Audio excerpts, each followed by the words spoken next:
When kindness becomes too heavy to carry. You're the nice one, the reliable one, the one who listens, who helps, who never makes things complicated. People trust you to be there because you always are. But what no one sees is the weight behind that smile. The moments you're too tired to talk, but you listen anyway. The times you say yes while your gut screams no. You've become everyone's safe place except your own. You give constantly, but the giving doesn't fill you anymore. It empties you. And yet, stopping feels terrifying. What if people pull away? What if they stop loving you? What if being less available makes you less valuable? That's the hidden burden of being too kind. And it's not talked about enough. In a world that praises selflessness, we've confused self-sacrifice with love. But here's the truth. Real compassion, the kind the Buddha taught, doesn't ask you to disappear. It asks you to wake up, to see clearly what you're offering and why. Are you giving out of love or out of fear? Are you showing up with presence or out of habit? If you've ever felt that your kindness is costing you your peace, you're not alone. And you're not broken.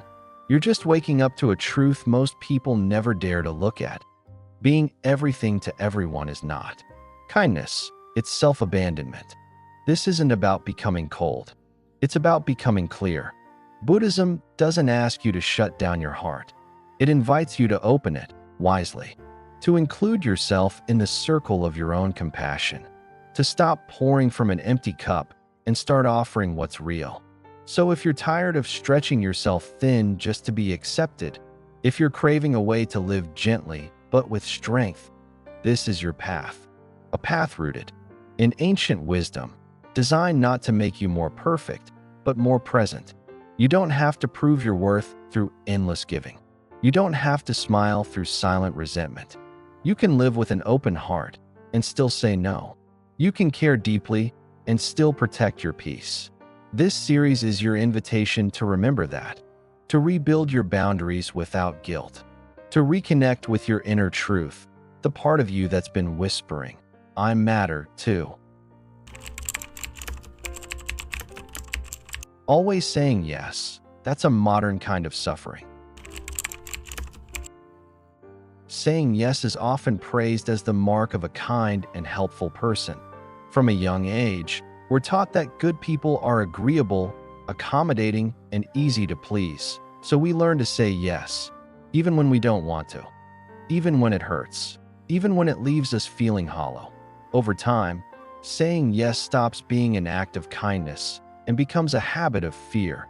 You say yes to avoid disappointing others, yes to avoid conflict, yes to feel needed. You say yes because it feels safer than saying no. And that safety comes at a cost. Your time, your energy, your peace of mind. As Dr. Harriet Lerner, a clinical psychologist and author of The Dance of Anger, puts it, saying yes when you want to say no is a silent form of self-betrayal.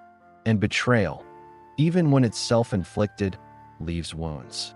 What makes this kind of suffering so difficult to see is that it hides behind a smile. You're not falling apart, at least not publicly. You're functioning, showing up, holding it all together. But inside, there's tension, fatigue, a quiet voice asking, "What about me?" In Buddhism, suffering isn't always loud. Sometimes it's subtle, built on quiet compromises we make again and again. The Buddha described this kind of suffering, dukkha, as the stress of living out of alignment with truth. Every time you say yes out of guilt, every time you override your inner knowing to maintain harmony, you move further away from yourself. That distance becomes the source of disconnection and unease. Saying yes all the time doesn't make you more compassionate. It often makes you resentful. And resentment, especially when buried under layers of politeness, corrodes relationships from the inside out. As therapist and best-selling author Nedra Glover Tawwab says, people-pleasing is a survival strategy, but it slowly kills your authenticity. But here's the truth. You don't have to earn your worth through endless approval. You don't have to be everything to everyone to be lovable. You can disappoint someone and still be a good person. You can say no and still be kind. The middle way, central to Buddhist practice, is not about swinging between extremes. It's about finding balance, not isolating yourself and not abandoning yourself. It's the path of conscious choices, giving when it's true, resting when it's needed, and speaking with both clarity and care. So, the next time you're tempted to say yes, pause. Ask yourself, is this coming from love or from fear? That one moment of mindfulness can shift everything. It can be the beginning of choosing yourself, not as an act of rebellion, but as an act of self-respect. Because no one can honor your limits until you do. And no kindness is complete if it excludes you. Compassion with wisdom, the kindness that doesn't hurt you. Kindness is powerful. It connects us. It softens the edges of a hard world. But there's a kind of kindness that heals, and another kind that slowly breaks you down. Too often, we confuse the two. We give endlessly, not because we are overflowing, but because we are afraid of what it means to stop. We keep helping, even when it hurts, believing that suffering is part of being a good person. But true compassion, as taught in Buddhism, is never meant to be a sacrifice of the self. It's not about giving until you're empty. It's about giving from a place of wholeness, a place where both wisdom and love are present. The Buddha spoke often of karu, compassion, but he always paired it with panna, wisdom. Compassion without wisdom can become naive. Wisdom without compassion can become cold. But when the two work together, they create a balanced, sustainable kind of love, one that nourishes both the giver and the receiver. It's like offering someone water from a full cup, not one that's already cracked and leaking. When you act from wisdom, you begin to ask yourself, am I doing this because it's truly helpful, or because I feel I have no choice? Am I giving because it serves this moment, or because I'm trying to protect how others see me? So many people fall into the trap of overgiving, not because they're selfless saints, but because they've learned that love is something to be earned through service, through sacrifice, through always saying yes. But Buddhism invites us to shift that pattern entirely. You don't give because you feel obligated. You give because you are centered. You are grounded. You are aware of what is needed and what isn't. And sometimes, the kindest act is not to give. Sometimes it's to pause, to step back, to let someone sit with their own discomfort or figure things out without you rushing to fix it. This is not cruelty, it's respect. Respect for their growth. Respect for your limits. It's compassion that honors boundaries, both theirs and yours. When wisdom is present, your kindness becomes clearer. You start to recognize when you're helping out of guilt versus when you're helping out of true care. You no longer rush to rescue everyone because you realize not every problem is yours to solve.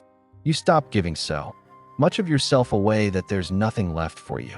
And ironically, it's in this clarity that your compassion becomes more impactful, because it's not laced with resentment. It's not tangled with exhaustion. It's clean. It's steady. It's real. You can love someone deeply and still say no. You can care without carrying. You can offer your presence without losing your peace. This is the middle way, not too tight, not too loose. A path where your heart is open, but your energy is protected, where your yes is sacred and your no is just as loving. Compassion with wisdom doesn't demand that you become less of yourself. It calls you to become more awake to the truth of what love really is. Not performance, not people-pleasing, but presence, integrity, honesty. And when you live from that space, kindness no longer hurts. It heals, not just others, but you too. Balance, not burnout. The middle way in real relationships. In a world that glorifies doing more, giving more, and always being available, it's easy to mistake exhaustion for devotion. We stretch ourselves thin, thinking that's what love demands. We keep showing up, even when we have nothing left to give. And somewhere in the process, We forget that relationships are not supposed to drain us. They're meant to support us, nourish us, help us grow. But when we give without limits, without reflection, what starts as kindness can quietly slide into burnout. That's why the Buddhist teaching of the middle way is so essential, not just for personal peace, but for the health of our connections with others. Take Emma, for example, a teacher and mother of two, who finds herself staying up late answering emails, organizing school events, checking in on friends, never wanting to let anyone down. She says yes to everyone, until her own silence becomes louder than anyone's gratitude. She isn't angry, just numb. This is what quiet burnout looks like, the kind that doesn't scream, but slowly dissolves you. The middle way isn't about withdrawal or indifference. It's not a cold detachment from people. It's a path of wisdom, a way of relating to others that honors balance over extremes. It means we don't swing between overgiving and total isolation. Instead, we pause, reflect, and act from awareness. In relationships, this looks like giving with intention rather than obligation, listening without losing yourself, helping without overstepping your own emotional reserves. It means remembering that being compassionate doesn't mean you must be constantly self-sacrificing. So many people find themselves burn out not because they don't care, but because they've cared so deeply and for so long, without taking time to return to themselves. They pour into everyone else's needs, but rarely stop to ask, what do I need? What boundaries do I need to restore my energy, to stay present, to continue showing up with love rather than resentment? Relationships built on one-sided giving may look stable on the outside, but over time, they crumble under the weight of unspoken needs and unacknowledged exhaustion. The Buddha taught that suffering arises when we move through life unconsciously, and that includes how we relate to the people closest to us. When you act without awareness, when you say yes without checking in with your truth, you plant seeds of future suffering. Even if your intentions are good, balance asks something different. It asks you to notice when you're approaching your limit, to feel when your heart is closing, not because you don't care, but because you're overwhelmed, and to treat that moment not with shame, but with care. When you honor your limits, you're not failing the relationship, you're protecting its integrity. Because presence matters more than performance, and showing up fully once is more meaningful than showing up half-heartedly 100 times. The middle way gives you permission to be human, to give, but also to receive, to care, but also to rest, to be there for others, but also to be there for yourself. It reminds you that sustainable relationships don't come from self-denial, but from mutual respect and honesty. As Buddhist teacher Jack Kornfield once said, if your compassion does not include yourself, it is incomplete. So ask yourself, gently, are your relationships lifting you or leaving you empty? Are you giving from fullness or from fear? Are you connecting from a place of presence or out of a pattern of overfunctioning? Balance isn't about doing less. It's about doing what matters from a place of alignment, not obligation. When you walk the middle way in your relationships, you stop striving to be everything for everyone. You start showing up as your true self, steady, rooted, and whole. And in that wholeness, real love begins. Not the kind that burns you out, but the kind that builds you up. Tired from being too nice? Here's why you feel drained. There's a kind of tiredness that no amount of sleep can fix. It's the exhaustion that comes from constantly managing how others feel, watching your words, softening your tone, being careful not to offend, and always putting someone else's needs before your own. You might call it being kind, thoughtful, generous, and on the surface, it is, but underneath, what often drives this kind of niceness is fear.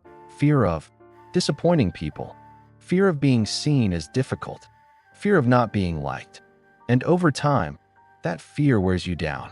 You start each day already stretched, trying to meet expectations that no one explicitly set, but you carry them anyway. You take on extra tasks at work so your coworkers won't feel stressed. You attend social events you have no energy for because you don't want to seem distant. You offer help before it's asked, even when your own plate is overflowing. It looks like compassion on the outside, but inside, it feels like pressure. And that pressure builds until your body, your mind, your spirit starts to say, enough. This is why you feel drained. Because being nice has turned into being invisible. Because you've confused being lovable with being selfless. But there's a cost to this version of kindness, and the cost is you. Your needs, your voice, your well-being. When niceness becomes a performance, it slowly chips away at your authenticity. You begin to lose touch with your own desires. You forget what a true yes feels like. You say no only in your head, while your mouth keeps saying yes. And eventually, resentment shows up, not just toward others, but toward yourself for allowing it all to happen. Buddhist teachings offer a powerful insight here, that suffering often arises not from what we do, but from why we do it. When our actions come from fear, even good intentions can become sources of pain. The Buddha spoke of right intention, not just doing the right thing, but doing it for the right reasons. Giving, serving, showing up, these are beautiful acts, but only when they arise from clarity and freedom, not from guilt or the fear of disapproval. You might think that being less nice means being selfish, but the opposite is true. The more you betray your own truth to be liked, the more distant you become from real connection. People don't connect with perfection, they connect with presence, with honesty, with boundaries. When you show up authentically, when your yes means yes and your no means no, you give people something real to hold on to. You stop being a shapeshifter and start being a human being. If you feel tired from being too nice, it's not because there's something wrong with you. It's because you've learned to survive through pleasing, and survival always drains energy. True kindness doesn't exhaust you. It aligns with you. It flows from your values, not your fear. It doesn't require you to vanish in order to feel worthy. You are allowed to care for others and still choose yourself. You are allowed to be kind and still have needs. You are allowed to be generous without being depleted. In fact, that is what real generosity looks like. Giving from fullness, not emptiness. The exhaustion you feel is a signal, not of weakness, but of wisdom. It's your inner being calling you back to balance, to rest, to speak more honestly, to live less from habit and more from truth. And when you begin to answer that call, you'll notice something powerful. You're still kind, but not exhausted. Still caring, but no longer resentful. You start to feel more like yourself, not the person you're expected to be, but the one you've always quietly longed to return to. Boundaries are not walls, they're bridges. We're often taught that kindness means keeping ourselves endlessly open, that if we love someone, we should always be available, always willing, always accommodating. So when we begin to talk about setting boundaries, it can feel like a betrayal of that image, like we're closing ourselves off, building walls, pushing people away. But in reality, boundaries are not barriers. They are not cold refusals or emotional shutdowns. They are bridges, clear, compassionate pathways that allow real connection to happen. Without them, relationships become confused, unbalanced, and ultimately unsustainable. A boundary is not a punishment. It's a form of clarity. It says, this is where I end, and you begin. This is what I can give, and this is what I cannot. This is how I remain in integrity with myself, so I can show up with honesty, not resentment. In Buddhist practice, this is not a foreign concept. The principle of wise speech, for example, teaches us to speak truthfully, but also appropriately, in the right time, with the right energy. That balance applies to how we engage with others as well. Without boundaries, our speech, our energy, and even our compassion can become distorted. We end up saying yes when we mean no, helping when we're depleted, staying silent when our heart wants to speak. The Buddha didn't teach us to be boundaryless. In fact, monastic life is structured around precepts, clear ethical guidelines that create space for awakening, not restriction. Similarly, our personal boundaries can create space for growth, for connection, for deeper love, when they're communicated with wisdom and care. It's natural to fear that setting boundaries will push people away. But the truth is, unclear boundaries are what create distance. When we bend too far to please others, we begin to feel unseen. When we allow repeated oversteps without speaking up, we quietly withdraw. The intimacy we're trying so hard to protect erodes anyway, not because of the boundary, but because of the unspoken tension that builds in its absence. Setting boundaries isn't about loving others less. It's about including yourself in the circle of your own compassion. It's about recognizing that your needs matter too, and that honoring those needs doesn't diminish your kindness, it deepens it. Because now your kindness is real. It's sustainable. It doesn't come with strings or silent expectations. It flows from freedom, not pressure. Some people may not like your boundaries. Some may resist them. But those who genuinely care for you will learn to understand them, and more importantly, respect them. Boundaries don't damage love. They define its shape. They give it form. They teach others how to truly meet you, not just use the parts of you that are convenient. And they allow you to meet others not from resentment, but from presence. So the next time you feel guilty for setting a boundary, remember this: you're not being cold. You're being clear. You're not closing the door. You're building a bridge, one that allows love to travel both ways, with honesty, dignity, and care. And that kind of love, that's the kind that lasts. How to say no without feeling guilty. Saying no is one of the simplest things we can do, and one of the hardest. It's just 2 letters, 1 syllable. But for many of us, it carries a weight far heavier than it should. We hesitate, over-explain, apologize, or avoid it altogether. We say yes when everything in us wants to say no, and afterward, we feel resentment, depletion, and sometimes even shame. Why is such a basic boundary so difficult to hold? It's because, somewhere along the way, we were taught that saying no makes us selfish, that it disappoints others, that it makes us less lovable. But Buddhism teaches us something different, that real compassion includes the courage to be honest, and that guilt is not always a reliable compass for what's right. The truth is, guilt often arises not because we've done something wrong, but because we've done something different. If you've spent your life saying yes, always being available, always smoothing the edges for others, then your first no is going to feel uncomfortable. Not because it's cruel, but because it's unfamiliar. And discomfort is not a sign you're doing harm. It's often a sign you're growing. Every time you say no with clarity and kindness, you're unlearning the belief that your worth depends on your usefulness. Learning to say no starts with reconnecting to your inner truth. It means pausing long enough to check in with yourself before you respond. Do I have the time? Do I have the energy? Does this request align with my values, my priorities, my well-being? If the answer is no, then the no that follows is not a rejection. It's a declaration of self-respect. And that kind of no, when spoken calmly and cleanly, becomes a gift. It tells the other person, I trust you enough to be honest with you. I care enough about this relationship to show up authentically, not performatively. You don't owe anyone a dramatic excuse.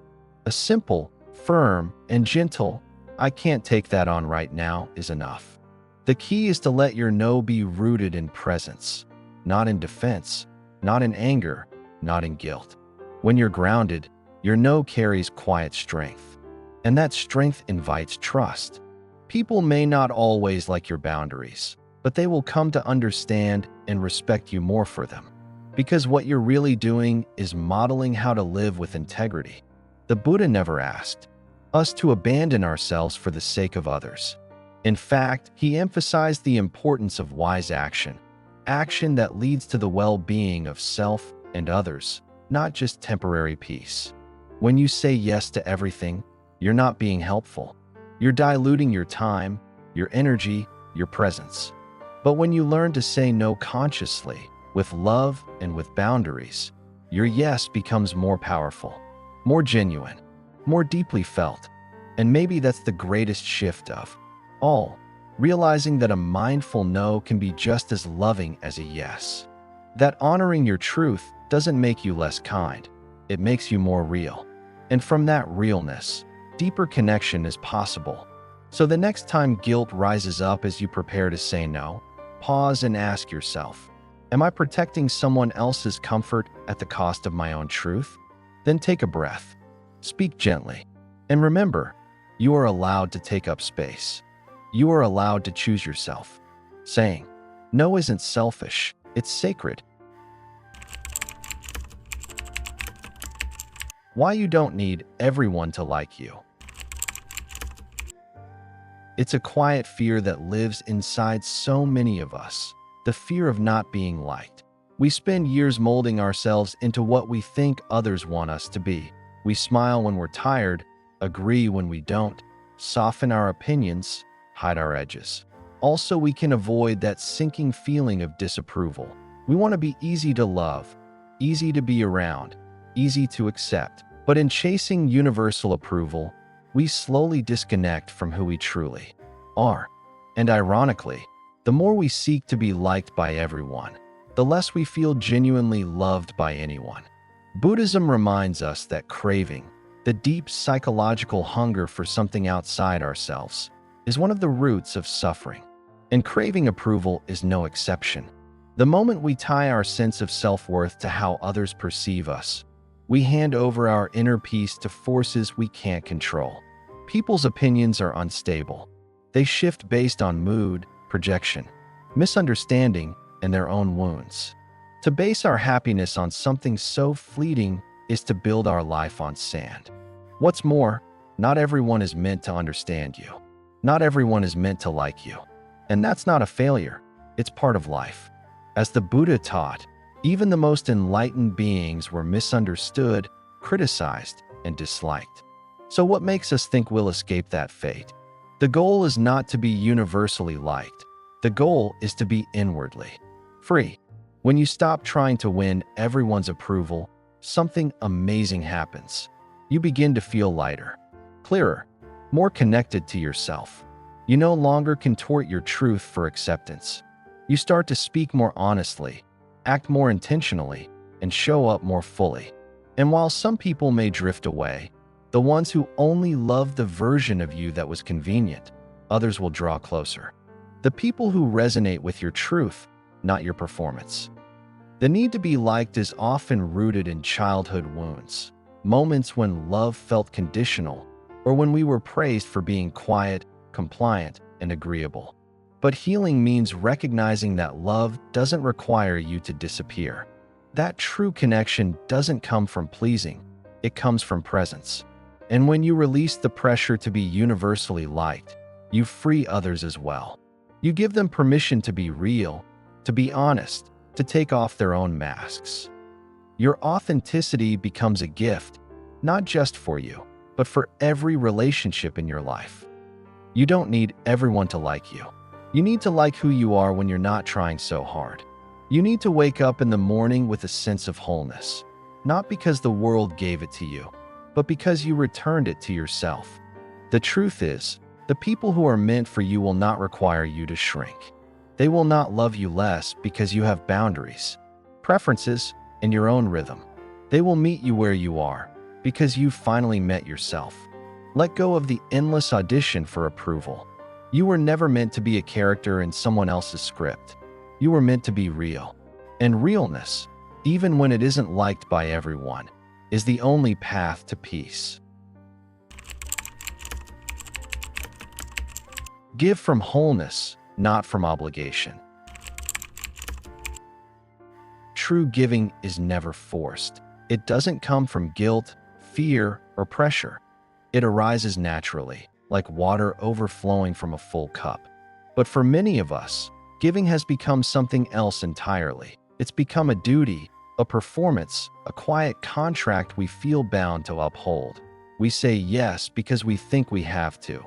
We offer our time, our energy, even our emotional availability, not because we're full, but because we're afraid of what it means to say no.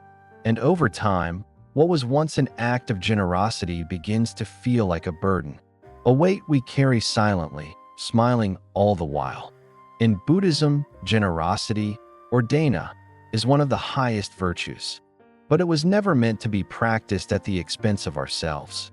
The Buddha taught that the intention behind an act is what gives it value.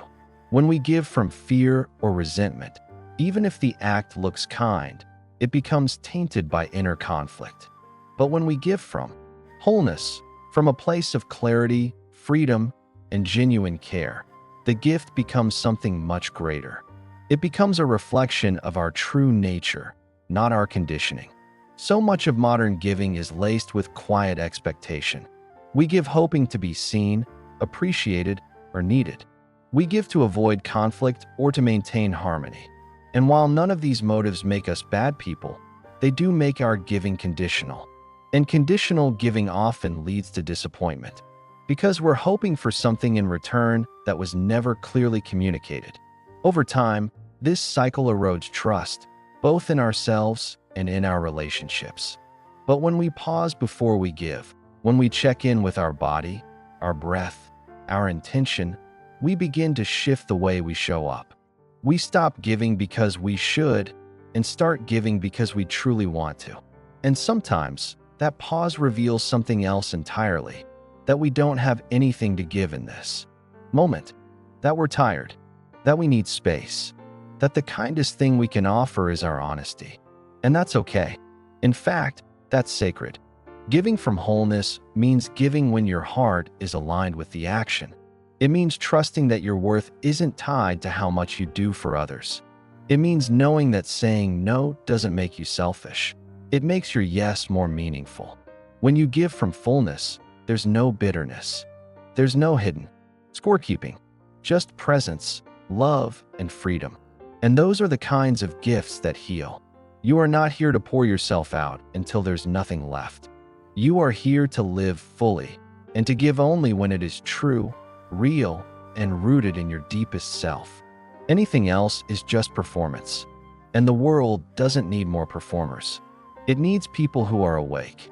People who give with open eyes and full hearts, not out of obligation, but from the quiet joy of wholeness.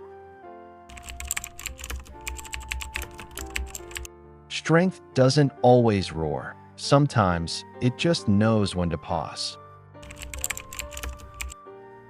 We often imagine strength as something loud, a bold voice, a fierce stand, a decisive action. We picture leaders charging forward, warriors standing tall, voices rising above the noise. But in reality, some of the deepest strength is silent. It doesn't always fight.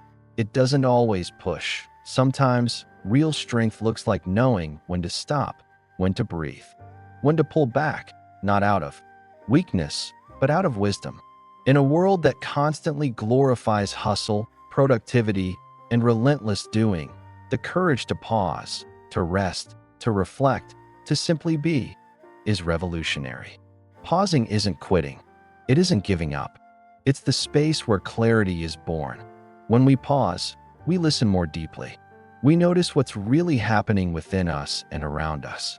We become aware of the subtle signs, the tightening in our chest, the dull ache of resentment, the quiet voice that's been trying to speak underneath all the noise. That awareness is strength, because it takes far more courage to face your inner world than to distract yourself with constant motion. In Buddhist practice, the pause is sacred. Meditation itself is a radical act of stopping, of not chasing, not fixing, not escaping. It's a return, a way of remembering who we are beneath the noise. The Buddha taught that insight arises in stillness, not in chaos. When we're always reacting, always doing, we lose our center. But when we pause, we return to the present, and from there, we act with greater compassion, clarity, and purpose. Sometimes, the strongest thing you can do is say no, or not yet, or simply not now. Not because you're lazy, or fragile, or uncaring, but because you recognize that your energy is sacred, that your presence is not an unlimited resource to be spent on demand, that your inner peace is worth protecting. This kind of strength doesn't need to prove itself. It doesn't seek validation. It just quietly stands in its truth, grounded, firm, and free. You don't need to roar to be powerful. You don't need to be constantly visible to be valuable. Some of the most powerful shifts in life begin in silence. A single breath before reacting, a moment of stillness before speaking, a night of rest instead of one more commitment. In those small pauses, we reclaim our energy, our insight, our wholeness. So if you find yourself tired of always pushing, always performing, always showing up when your soul is asking for stillness, know this: you are not weak for needing rest. You are not less for needing space. You are wise. You are listening. And in that quiet choice to pause, to breathe, to wait, you are practicing a strength far deeper than noise, a strength that doesn't burn out, a strength that endures. Live kindly, but rooted, not rushed, not people-pleasing. Kindness is one of the most beautiful qualities we can bring into the world. But if we're not careful, even kindness can be twisted into something that depletes us. When kindness becomes rushed, when it's reactive, compulsive, or driven by the need to keep everyone happy, it stops being a gift and starts becoming a survival strategy. That's not true kindness. That's people-pleasing wearing a smile. And while it may look the same on the surface, inside, it feels very different. It feels like anxiety, like losing yourself, like stretching too thin in the name of being good. True kindness doesn't come from fear. It doesn't come from the need to be approved of or from the hope that everyone will like you. It comes from rootedness, from being grounded in who you are, what you value, and what you actually have to offer. It's the kind of kindness that pauses before saying yes, that listens inwardly before rushing outward, that knows the difference between generosity and self-abandonment. Living kindly while rooted means you act from love, not obligation. You hold space for others, but not at the cost of disappearing. You offer your help when it's true, not just when it's expected. And when it's not the right time or the right request, you trust yourself enough to say no, gently, clearly, and without apology. That's not being selfish. That's being honest. And honesty, when done with compassion, is one of the purest forms of kindness. People-pleasing, on the other hand, disconnects you from your truth. It trains you to scan the room for cues, to anticipate needs before they're spoken, to shape-shift into whatever version of yourself seems the most likable. And at first, it might feel like love, like connection, but over time, it becomes exhausting. Because it's not real. It's based on performance, not presence. When you live kindly but rooted, your energy becomes clean. You stop giving out of guilt. You stop rushing to rescue everyone. You slow down enough to ask, is this true for me? Is this loving, not just for them, but also for me? And from that place of inner steadiness, your kindness becomes deeper, more powerful, and more sustainable. The Buddha didn't teach us to be endlessly accommodating. He taught us to live mindfully, to act with intention, to speak with care, to love without attachment. That kind of living requires presence, not people-pleasing. It requires inner alignment, not outward approval. And when you embody that, your kindness no longer comes at your own expense. It becomes a reflection of your truth, soft, steady, and strong. So live kindly, but don't abandon yourself to do it. Stay rooted in your values. Let your kindness flow from clarity, not compulsion. And remember, you don't need to rush to prove your goodness. You just need to show up, real, grounded, and whole. That's more than enough. That's what kindness was always meant to be. It's not selfish. It's self-respect.